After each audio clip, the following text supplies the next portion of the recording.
Hello, welcome to the Positive Posting Conversation, the show about how to have a better relationship with your dog and cat. I'm Zazie Todd, author of the books Bark, Wag and Purr, and creator of companion animal psychology blog. My co-host, Kristi Benson, is a dog trainer and anthropologist, and she also works at the Academy for Dog Trainers. We can't give advice on your pet, so if you have concerns, see your dog trainer, cat behaviourist, or veterinarian as appropriate. Thanks for joining us today. We know that pet dogs have amazing noses and enjoy using them, but can pet dogs use their nose to search for an invasive species?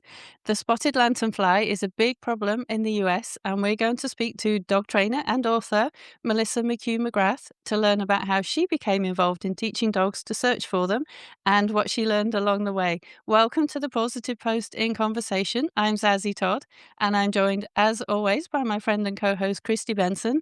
Hey, Kristi, I know you care a lot about conservation, so are you excited to learn about this? I am. Yeah, I do a lot of species at risk work in my other job as an anthropologist. So the idea of it coming together, species at risk in dogs, I love it. Perfect. And so we're joined today by Melissa McCue-McGrath, who we're very excited to have with us. She is a professional dog trainer and behaviour consultant. She's a faculty advisor for the Victoria Stilwell Academy, and I believe she's the first non-UK person to be accredited with PACT, which is amazing. And she's the author of Considerations for the City Dog, and her new book, Misadventures of the World's Okayest Dog Trainer, is just out now and available wherever books are sold. And unfortunately, I don't have a copy to hold up to the camera, but it's got a really funny cartoon on the cover, and I can't wait to read it. So thank you for joining us today, Melissa.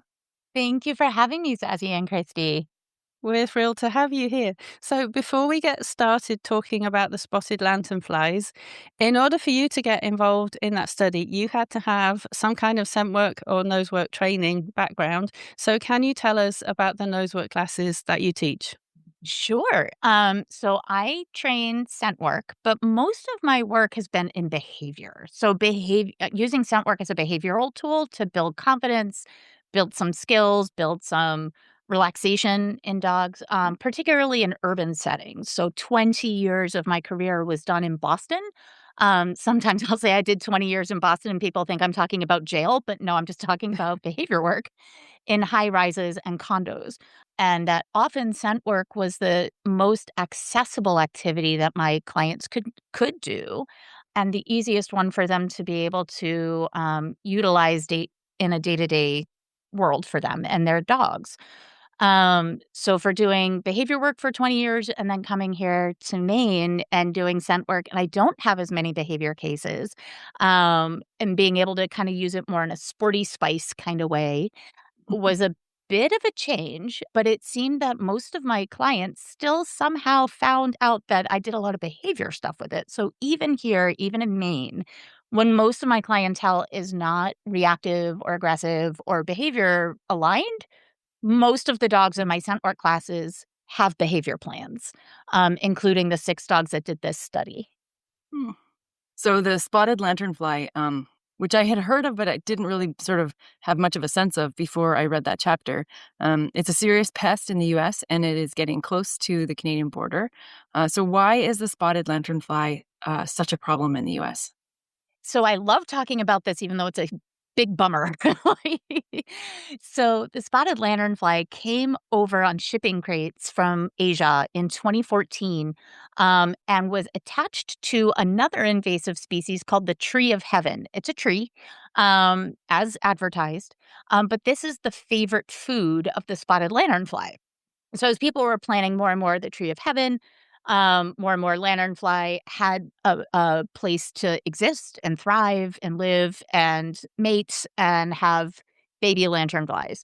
What is unfortunate about the spotted lanternfly is that it is in opportunistic layer and a lazy breeder. And if anybody had called anybody one of those things, it would be the most insulting thing ever. But for the spotted lanternfly, what that really means is that their eggs can be laid on cars, on trees, on garages, on brick walls, on whatever. They don't care. And unlike the emerald ash borer, which can only lay eggs and live and thrive and kill ash trees, your maple trees will be fine.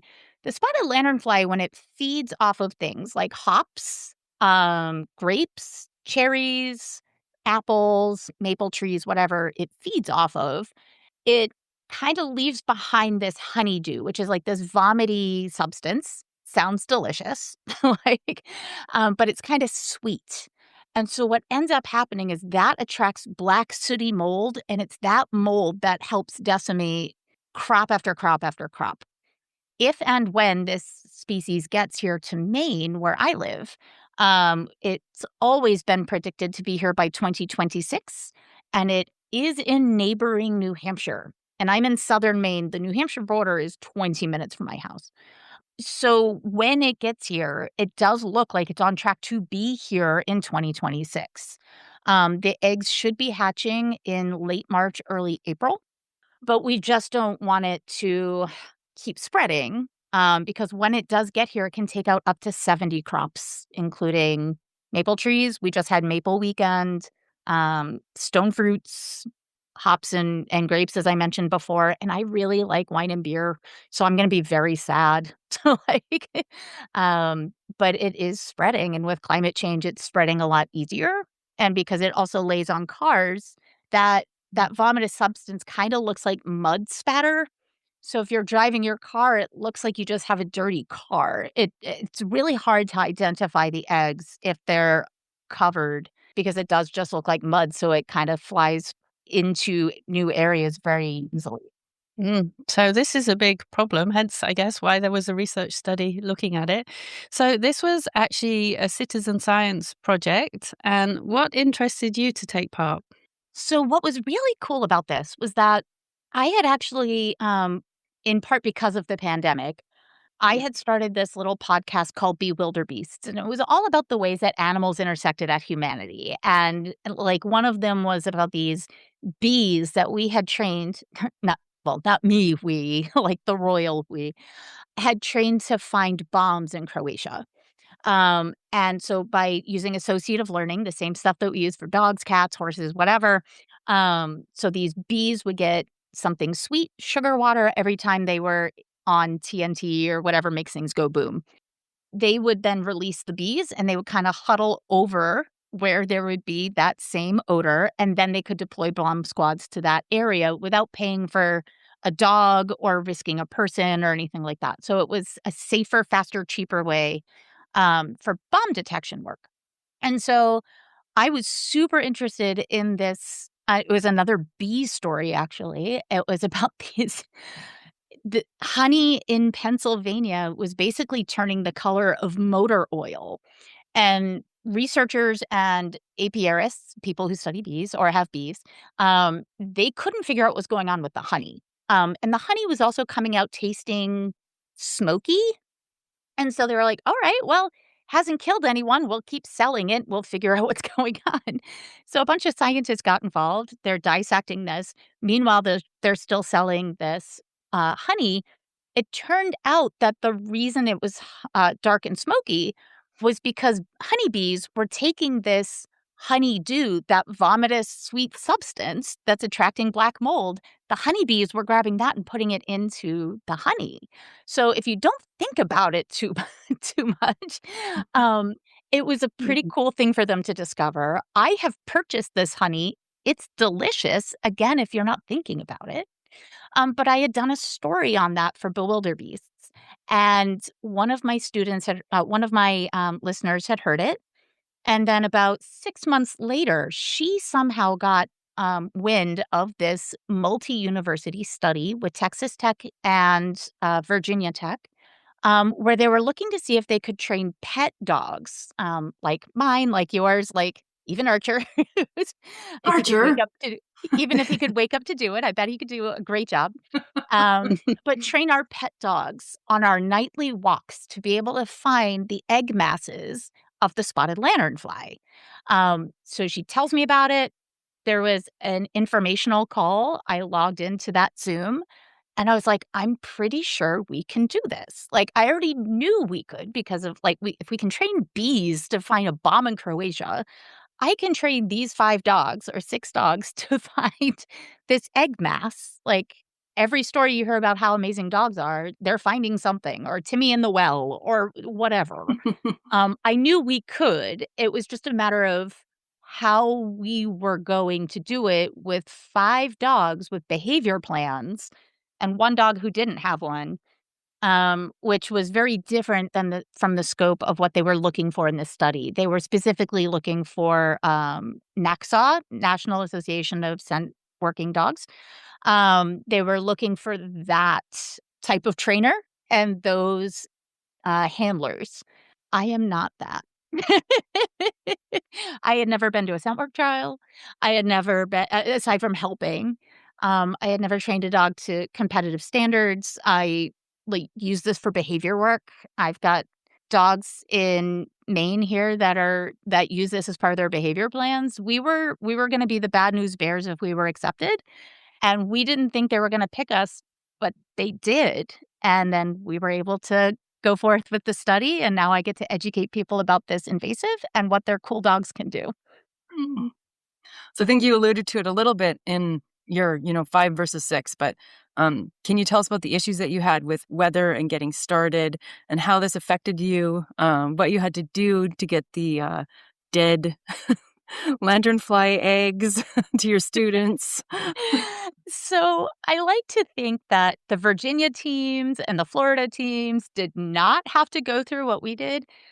So, in a sense, they had 2 different cohorts of citizen scientists, which is what we were. We filled out what's called the CBARC initially, which was, like, basically a, personality test and an ability test of the dog in front of you, and so we all had to fill that out and submit it, and once we were selected, once we had submitted all of our stuff, we realized, that was about April to May of 2023. Come about November, none of us had heard from the study people, so we were like, "Okay, we just weren't picked." And one of my students was like, "Did you ever hear anything?" I said, "No, I guess we can just move on." 3 days later, we get a call, "Hey, you guys get to do the second cohort. We got a little bit more funding," which was cool. And so they gave us our eggs. They shipped us dead eggs in, like, this it almost looked like window screen, mesh, like metal, eggs in that. They sent me, I think, 10 or 15 of those so I could deposit them like the dead fly fairy to my students. And, the day before our first class was a blizzard, 'cause Maine. And so I'm driving around with, like, this, like, little Pokemon lunchbox and, like, giving them out to my students. 2 of them worked at one of them worked at a little kid school, an elementary school, and so I went to that school to give her her eggs, and behind the front desk is another one of my students who was not selected for the study. But she asked, she's like, "This sounds like fun. Can I do it too?" I'm like, "Sure, why not?" So I volunteered her. I never told the scientists until later. I gave her a batch of eggs, and then as I'm, like, giving these over in the United States, we have what's called a school resource officer. We have police in our schools, and because America, I guess. And so I'm walking out after giving these tiny little squares of metal mesh. They look a little suspicious. I do not have a child in this school. I have no reason to be at this school, but I show up and I'm handing weird stuff out, and it caught his eye, and he follows me out. And he's like, "Ma'am?" And I'm like, "Yeah." He's like, "It's in the box." I'm like, "Oh, dead fly eggs." Like, this is a totally normal thing.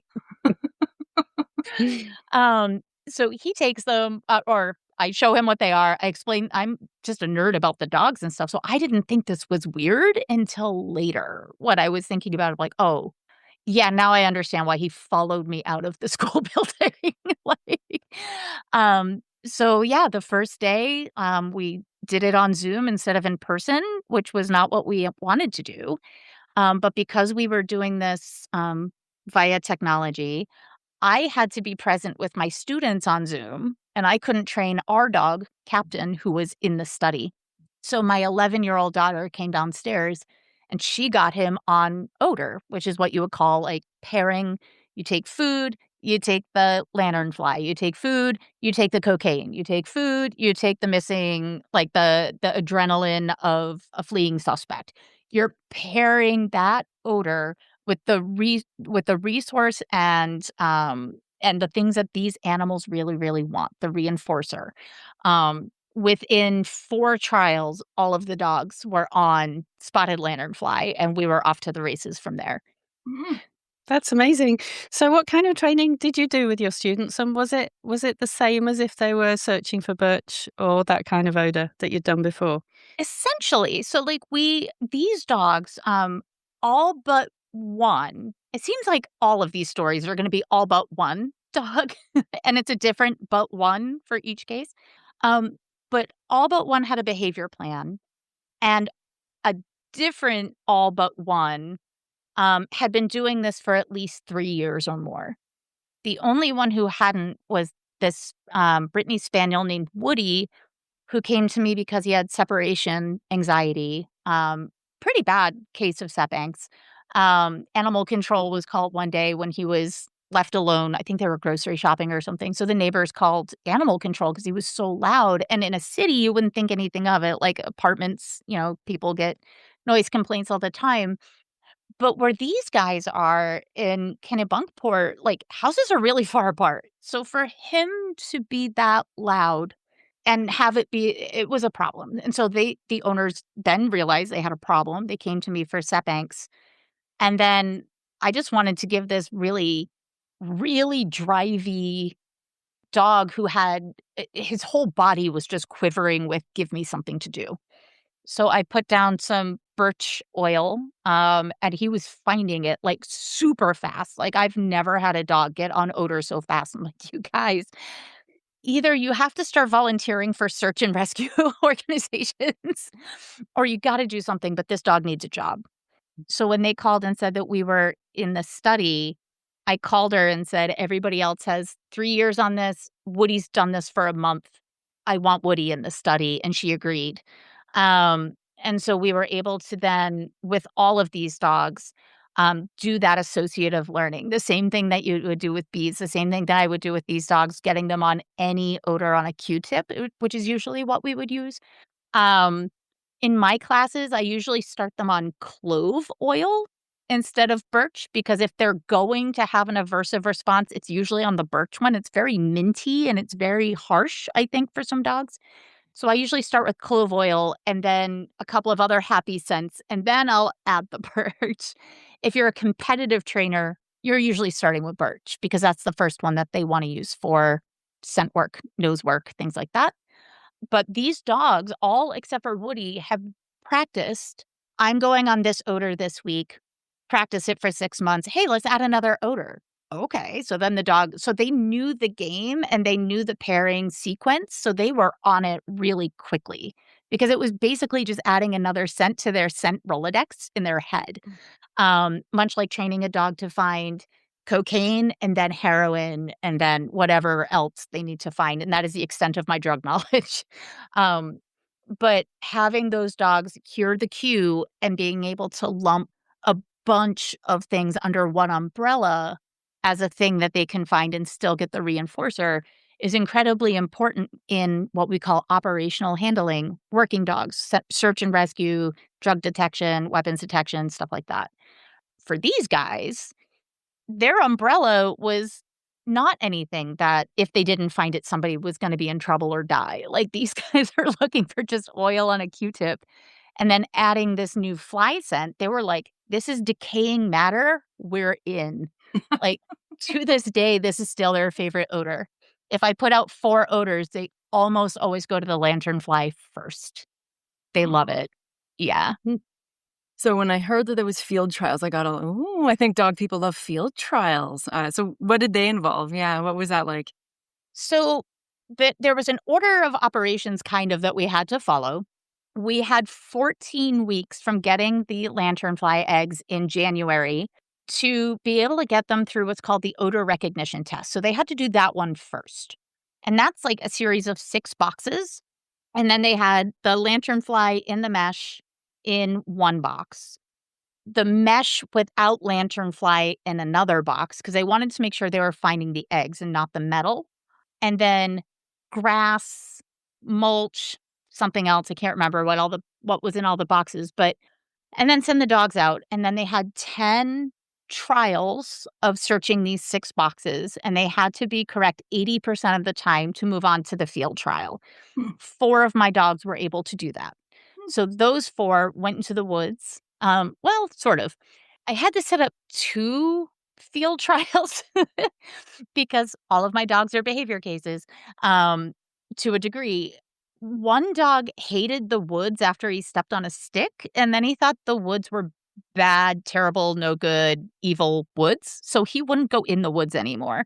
And then another dog didn't wanna work in a field because she could see all the chipmunks and was more interested in them than searching. So, like, I set up 2 80-foot by 80-foot, courses on my property, one in the woods and one in a field, and I'm like, "Pick the one that you wanna try," and then sent the dogs in to go find. So the field trial was, I think about 16 to 18 weeks after we started.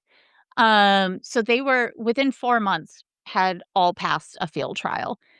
And Captain, who I had to pull from this study due to a medical issue at the very beginning, he went out during the field trial. He never did the odor recognition test. To this day, that dog is 12 years old, and he has still never done an odor recognition test. But he passed the field test because he cleared both courses to make sure that all the things were findable for the dogs that were coming to my property to test.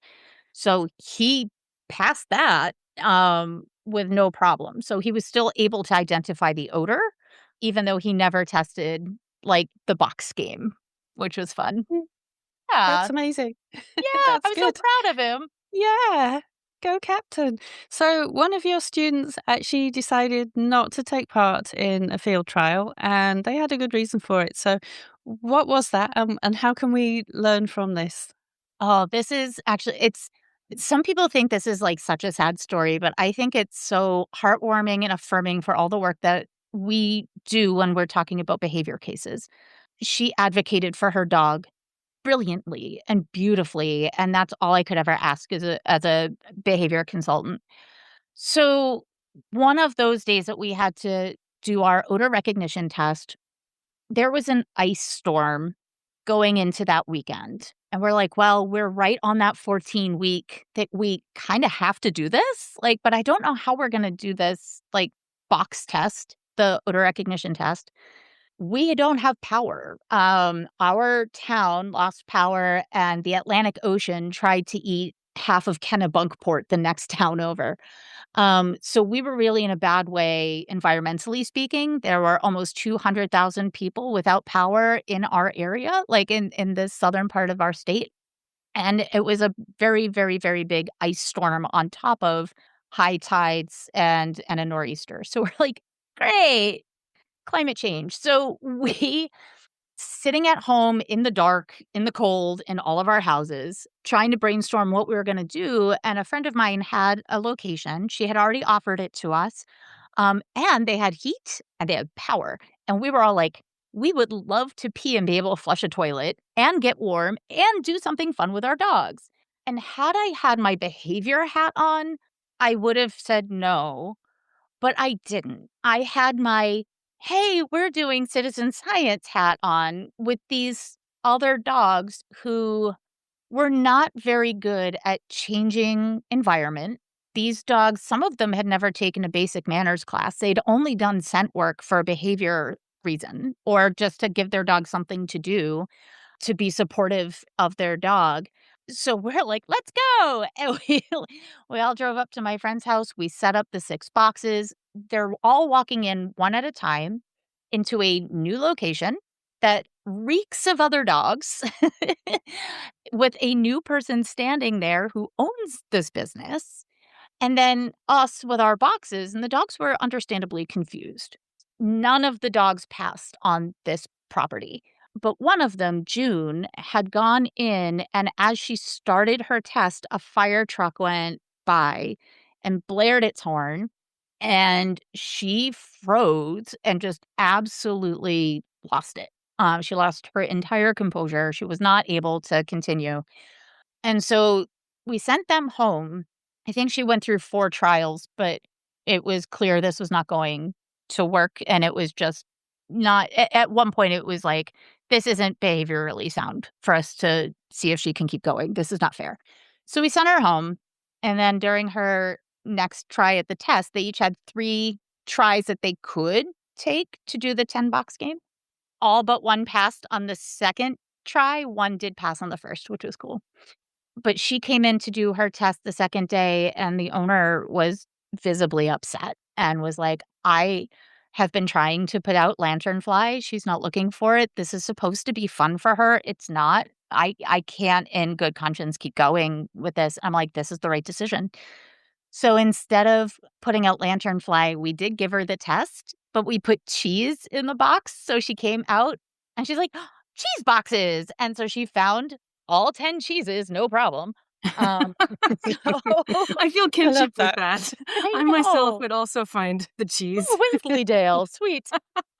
So she but she came out and she like, we started to see that tail come from tucked to, like, neutral and wiggly, like, stiff to wiggly. Mhm. Her eyes that were big saucers when she came in started to soften. We were like, "Okay, this is where we need to be right now with her," and I'm really proud of her for finding those 10 pieces of cheese, because if we ever get invited to clear a winery, somebody has to find the cheese for us to match with the wine that we hopefully are given in compensation for saving an orchard. Um, but she, has since come back. She's been with me now for 4 years total, 5, almost 5 years now, and when she came back for scent work, I think she got, like, a 3 or 4-month break and then came back into it. She's my most reliable lanternfly hunter. And she, even last week, I just love this so much. I know I'm going on and on, but I just love this dog. She came in to the room and we had changed it all on her. Now June needs things very specific way. Like, so if she's in position 1 for her setup, she's always in that one little pod for her setup. I try never to move her spot. And we always have the shades pulled, and then the dog next to her is always the same dog next to her. Like, she just needs things a certain way, and then she can work. Well, my boss had taken a break between scent work classes, and so we had an agility pop-up class, and June signed up for it. I don't even think she's ever done a basic manners class. So she comes in, and June's like, "Huh, what's that? Who are these other 3 people? I did not give them permission to be here. Nobody checked with me." Like, so she was bark, bark, bark, very upset. My assistant's working with her, and we gave my assistant some lanternfly eggs to find in her pod, and then she started sniffing around over there.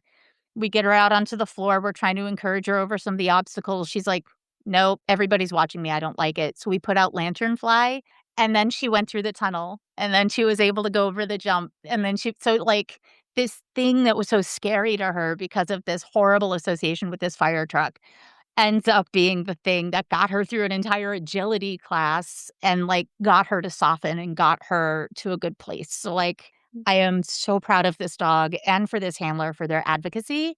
And yeah, she's not gonna win any competition. She's not gonna win any trial. She'll never go to a trial. But she's very good at what she does in our classroom, and my heart is always so big for June. I think that almost leads into our next question, which is about, in the dog training community, you do hear about a lot of trainers use scent work as like enrichment or, behavioral sort of support for dogs. It's really good for them. We all love hearing about it. As I was reading about the lanternfly work you're doing, I was like, oh, this seems like it could be a cool next step for people who are like, we've done nose work. Yeah. Here's something that you can do with your, like, do you think this is like a good opportunity for those guardians who have done a lot of nose work and are kind of looking for maybe what's the next fun step? Oh, I love that question. I think yes, um, and what I mean by that is some of the dogs that had that NA SCW certification or have trialed through that organization and were in this study, the dogs that were in areas of live invasion, so like Ohio. There's actually a core group of dogs that did this study in Ohio. They moved from the killed flash frozen lanternfly eggs that we were given to live eggs, and they're finding live eggs in the Metro Parks region of Cleveland, which is amazing. So these dogs are actually going out, taking that scent work stuff that they learned, and now they're doing this in real life, which is so cool. There are certainly things to keep in mind, though. You don't want your dog to find just any old invasive. In Maine, we have this one. Actually, I don't know if you guys would have it up where you guys are. It's called the brown-tailed moth. Have you heard of this? It's like a caterpillar. It's one of the no-touchy caterpillars because its hairs are very toxic and can cause horrible rashes. The other unfortunate thing is as the caterpillar decays, let's say it dies and decays, and those hairs become loose, they can blow on the wind, and you could be nowhere near a live brown-tailed moth and still end up with horrible rashes or pain. So would I take Captain and train him on brown-tailed moth even though it's invasive? Absolutely not. Like, that is Mhm. I don't want the no-touchy, spiky thing to go up his nose where it can cause serious harm. So we have to be really considerate and thoughtful about what invasives we're looking for and and what is the best time and place to be looking for this invasive. So we were trained on the lanternfly eggs, not the lanternfly.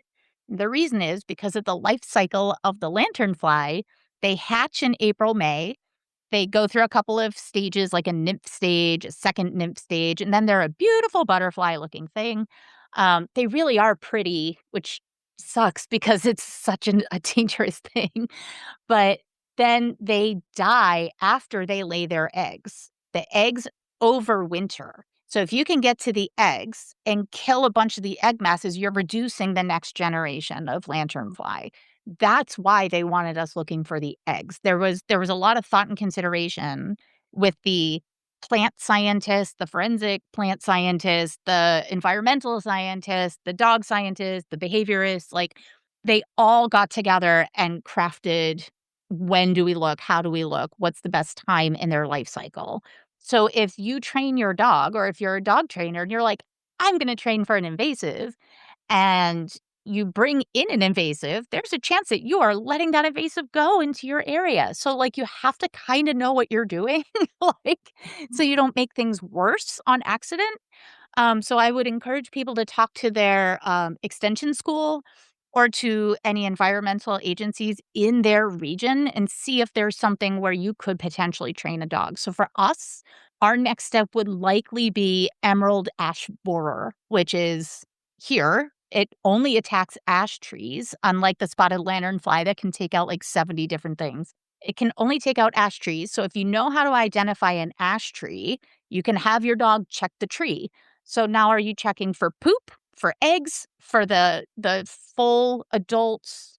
I'm holding my hands really big. They're actually about the size of a US dime. They're very, very small. So what part of the life cycle are you training to and why are you training to that? And that has to happen in dialogue with environmental experts, of which I mean, you might be a dog trainer who is also an expert in environmental stuff, but it's unlikely. Mhm. Yeah, absolutely. Um, I think this is really fascinating. So, are you aware of any other research studies that are going on that are looking at species at risk or conservation? And are any of them citizen science that people could maybe take part in? Yeah, I loved the citizen science aspect of it because it really was like a nice foothold into this type of work. It wasn't like all or nothing. Like we had a finite amount of time that we were collecting data and submitting it, and then we were done. And there was like no pressure after this was over for us to continue. And if we wanted to, we could find a way. If we didn't, that was fine. So it was great introduction into this. I'm not currently aware, that doesn't mean there aren't any, of other citizen science things quite like this, but I know that they were looking for additional funding to continue on some of the research that they had, that might be supported by the data that they collected. So this was just what they call a proof of concept Mm. study. It wasn't, yes, absolutely every dog can find every invasive species. What they were able to determine was X% of these dogs are able to successfully identify this egg. And of this number of dogs, X% can do this on real fly eggs.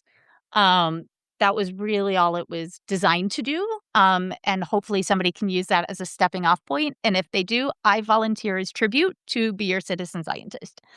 Um, Mm. And can we just stress real dead fly eggs? Dead, very dead, very dead, dead, dead. At least for us. Mm.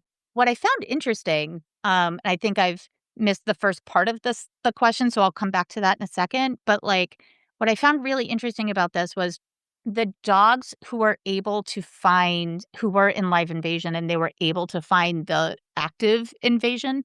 Some of them were taking their field test and were looking for the dead fly eggs and were alerting in other places where they didn't hide. Then they had to bring out the evaluator who would look and confirm, no, these are live eggs. Your dog just hit live Oh, eggs. Wow. So the dogs were hitting on live invasion in many cases during their test. So that the transition from dead to live was actually very easy for most of these dogs. But there was a 40% attrition rate in the citizen scientists. Mm. So they started with 180 dogs, and 40% were done by the time of the first test that we took, the odor recognition test.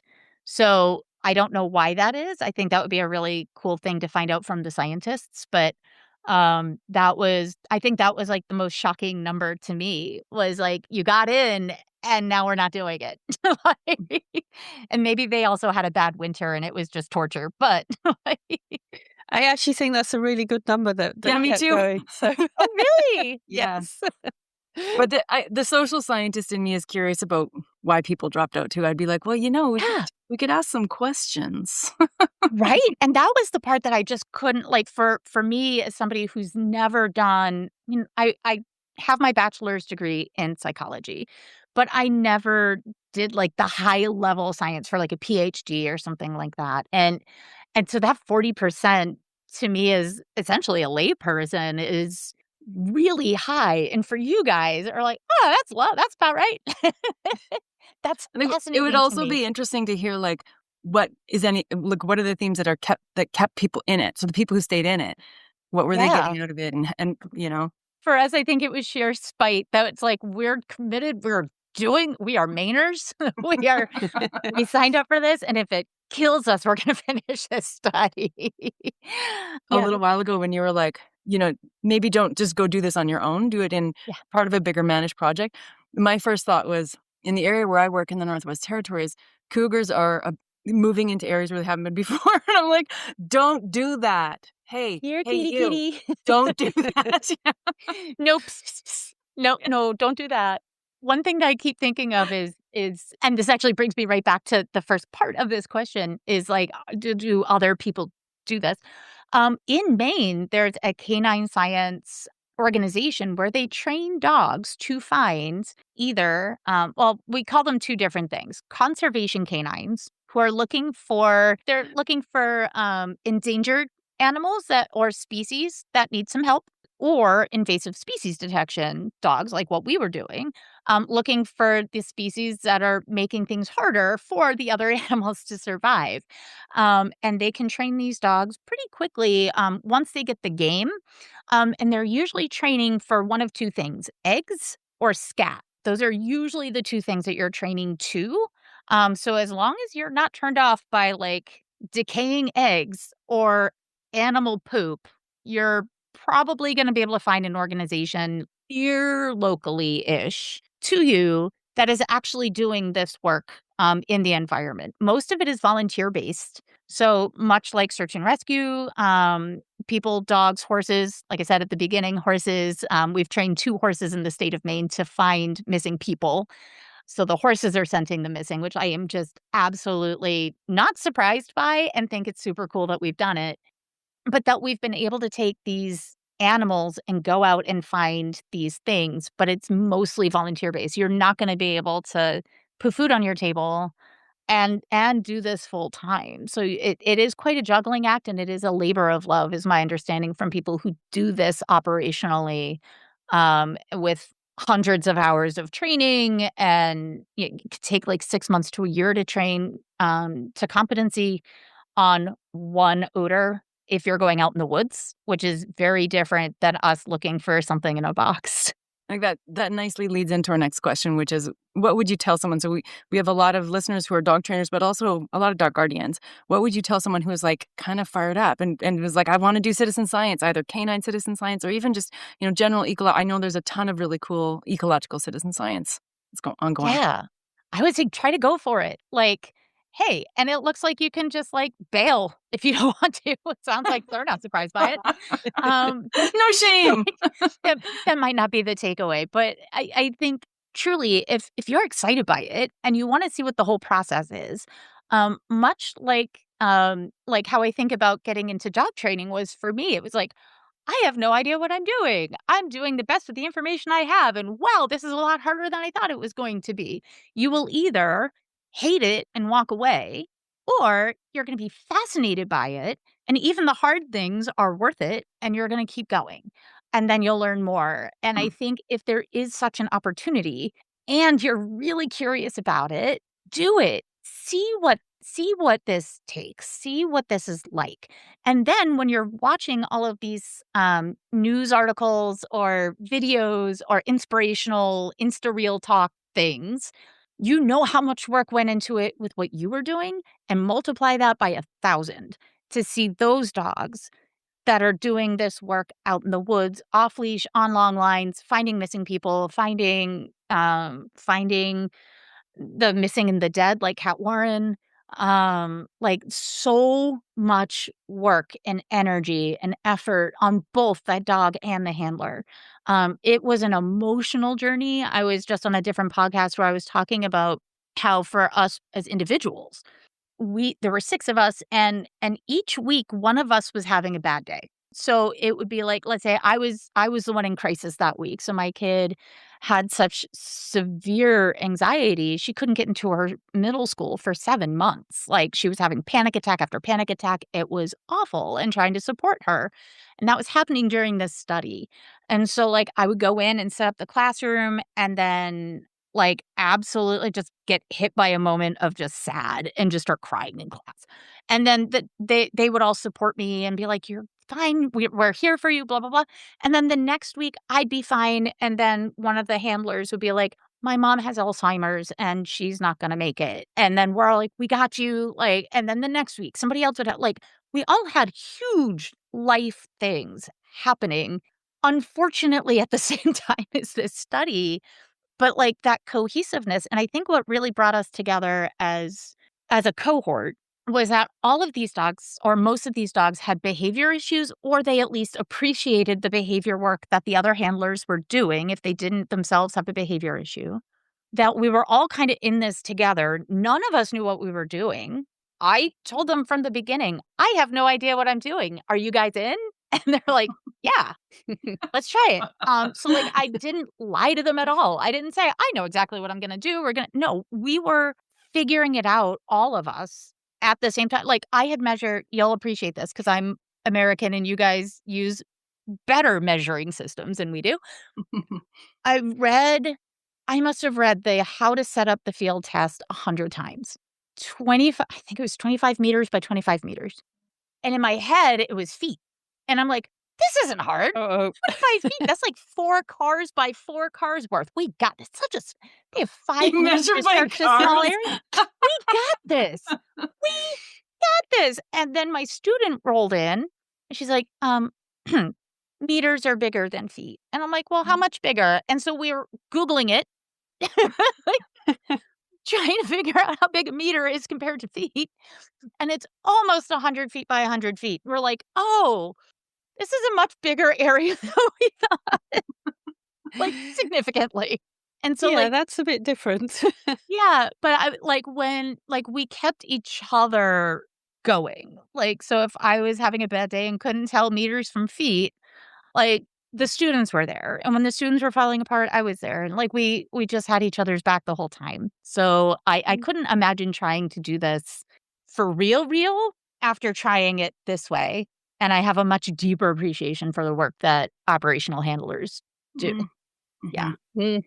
Yeah, sure. So this actually is the only chapter of your book that I've read so far, and I really loved it. It was really fun and full of good stories about Good. this work that you did. And so I'm really looking forward to reading the rest of your book, obviously. So can you tell us about your new book and why you decided to write it? Sure. So in 2015, I got a phone call out of the blue by the Victoria Stilwell organization. And I'm just trying to make pasta for me and my kid and my husband. And then I get Victoria Stilwell is calling you. I'm like, what? Like, what? What did I do? And so I answer, and it's one of her people, and she had just started the Victoria Stilwell Academy. They had a student of theirs in my area of Boston who needed to have an advisor, essentially, but they didn't have anybody local to her. So then they were looking up other credentialed trainers in the area, and they came across my name. At the time, I was the training director or co-training director of the oldest obedience club in the country. So they were like, well, that's probably a good place to start. So I get assigned to Zoe, and she works her butt off for 6 months. She's on every private consultation I'm doing. She goes to every class. I have her start trying to teach a little bit and just kind of give her a little bit of rope so she can practice. It was such a cool experience to be that kind of like given that responsibility as an instructor, but also to watch her grow and like shatter expectations that she had of herself and of the industry. Kind of much like these lanternfly, like how hard it is for operational handlers. I think for her, she came in, I just love dogs. And like, oh, there's a lot of pee in this. And like humping is really hard to talk about in front of people. And this is weird. And to see how hard some of my private cases were. So I think it was kind of a nice I don't want to call it a rude awakening, but I think it was an awakening of sorts for her to be like, oh, there's a lot more here now that I've opened my curiosity and I'm here. And so she gets ready to take her last exam to get her certification. And we're in the car and she goes, well, what do I need to know for the test tomorrow? And I'm like, well, the learning theory chapter, probably good to refresh that. And she's like, nope, pause. Not that. Nothing that I've learned in the course. What didn't they tell me? And that's what this book is. This book are like stories. Each chapter is like your worst case, your humpiest cases, your whatever. So I wanted this book to be kind of conversational, like trainers and behaviorists and dog nerds talking about their experiences in this industry. But I also wanted these personal stories to highlight a bigger facet of dog training. So there's one in there that's your experience with sexism. 89% of dog trainers that have graduated in, I believe it was 2019 when I reached out to all these organizations. So Victoria Stilwell, CPDT, Academy for Dog Trainers, Pet Professional Guild, and there was another one in there. And I reached out to them and I was like, hey, all of your graduates, how many were women or female identifying, or at least not cis white dude identifying? And how many were men? And the numbers I was able to get and compile, my husband's a data analyst, so he was able to actually write some programming for me and actually pull the data, which was cool. And it turned out to be about 89.9% are either women or non-binary people. And we're trying to figure out how on earth is this industry still so misogynistic and sexist in many ways. And so talking about that and talking about like when you go into a house that you're expecting to be a jumping case, like, oh, this will be an easy training case. And then the dog bites you in the hand when you walk in, and now you have a behavior case with a bite history or hoarding case. You don't know it's a hoarder until you walk in the front door. So things that were either really funny that you're not expecting or really heartbreaking that like you're not expecting because nobody told you what that part of this is like. So I wanted it to be kind of that, like the behind the curtain of what this industry is really like. Much in the way that one of your Bark authors last year was Dr. Philip Schott. And I Mm. was familiar of his work, not in the fiction sense, but his nonfiction books as a veterinarian and talking Yes. about what that was like. And Dr. Nick Trout had a very similar book for a veterinarian at Boston's Angel Memorial Hospital. And being a big fan of those two, that also informed how this book was going to be written. It's a behind the scenes of this is what your behavior consultant or your dog trainer is probably talking about behind those Mm, doors. mm. Very cool. Congratulations on the book. Thank you so much. I will put a link in the show notes, and I will put links to those veterinarians' books as well in the show notes too, since you mentioned them. And we always like to ask towards the end to ask people to recommend a book that they have read recently and loved. So what have you been reading? So I love reading mysteries. I actually have two, if that's okay. The first is, of course, Dr. McConnell's A Way to Me. I know she was recently on the show, on the podcast, but I just loved it. I was given an opportunity to read some earlier versions of that book and seeing how it changed over time and appreciating the process that she went through and seeing the development of this character, Maddie McGowan. So I want to recommend it just because it really is. If you like mysteries and you like good writing, this is both of those things. And as she always says, the dog doesn't die. Like, Mm. the other is this is actually a book that I read a long time ago, or a series of books. It's called the Discworld series. It actually has very little to do with dogs, but it's written by Terry Pratchett. He loves a good footnote that is for comedic effect. I feel like I do that a lot too in my writing. But he has this character named Gaspode the Wonder Dog. Gaspode the Wonder Dog is a talking dog, but everybody looks at him and they're like, wait, is that a talking dog?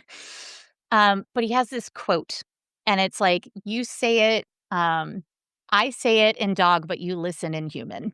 And that line, I feel, is my entire work and a lot of your work in a nutshell. Like, they're saying it in dog, but we're people and we're not getting it in the way that they're intending. And as a result, we might overstep or we might get it wrong.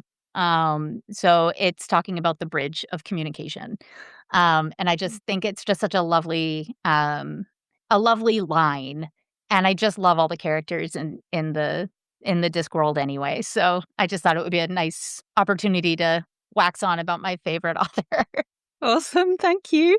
So Yeah. if people want to know more about you or get your book, where do they go? So they can go to melissamcque-mcgrath.com. And if they want to order the book, and I hope they do, they can go wherever they like to get books. They can go on Bookshop and they can support their local bookstore, which is my favorite way for people to get it. They can go directly to the publisher, 5M Books, which is in the UK. And they were so nice. They didn't make me put yous in things that I'm not used to putting yous in, like behavior. like, so they were so nice about that. And they did not make me feel bad about not using yous. And or, any of the big box stores if those are convenient for people. Awesome. Thank you. And I'll put that link to your website in the show notes as well. So thank you very much for joining us today. It's been really fun to chat with you. Thank you so much for having me. This was a joy. And I'd like to give a special shout out today to our listeners in Winnipeg, Manitoba. Thank you for joining us. And wherever you're listening from, thank you for being with us today. If you've enjoyed this, please tell a friend about it so that they can enjoy it too. And we will see you next time. Bye. Bye. Thank you for listening to the Positive Posting Conversation. If you liked this episode, please subscribe to the show and write us a review via your podcast app. For the show notes, visit companionanimalpsychology.com. This show was produced by Zazie Todd. The music is Melody from Paris by Studio Le Bousse. See you next time.